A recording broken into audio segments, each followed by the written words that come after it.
5ই আগস্টের পর 11 শীর্ষ সন্ত্রাসী এবং 174 জঙ্গি জামিনে মুক্তি পেয়েছে। আর পালিয়ে যাওয়া 2200 বন্দীর মধ্যে 700 এখনও গ্রেপ্তার হয়নি। সকালে কারা অধিদপ্তরের সংবাদ সম্মেলনে এসব তথ্য জানান কারা মহাপরিদর্শক ব্রিগেডিয়ার জেনারেল মোতাহার হোসেন।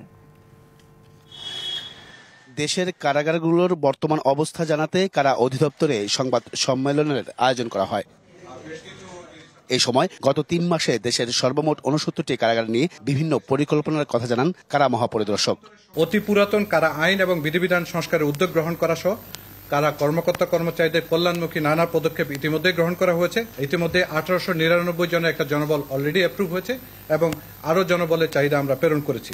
পদ পদবীর আপগ্রেডেশনের প্রস্তাবনা, নিয়োগ বিধি পরিবর্তন সহ বিভিন্ন সুযোগ সুবিধা বৃদ্ধিকরণের প্রস্তাব ইতিমধ্যে মন্ত্রণালয়ে প্রেরণ করা হয়েছে এবং তা সরকারের সক্রিয় বিবেচনাধীন রয়েছে।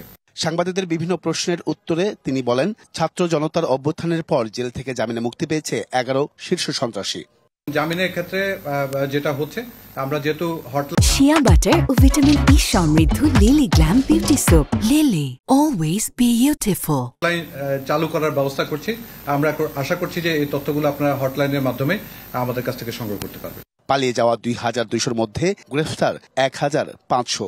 রক্ষীরা ওখানে উপস্থিত ছিল এবং তৎক্ষণাৎ ব্যবস্থা নিয়েছে বলে ঘটনাটা বেশি দূর গড়াতে পারেনি। বাট ডেফিনেটলি নিরাপত্তা দুর্বলতা ছিল, যে বিষয়গুলো আমরা খতিয়ে দেখছি এবং এই বিষয়ে যাতে পরবর্তীতে এরকম যাতে ঘটনা না ঘটে এই ব্যাপারে আমরা পদক্ষেপ গ্রহণ করব।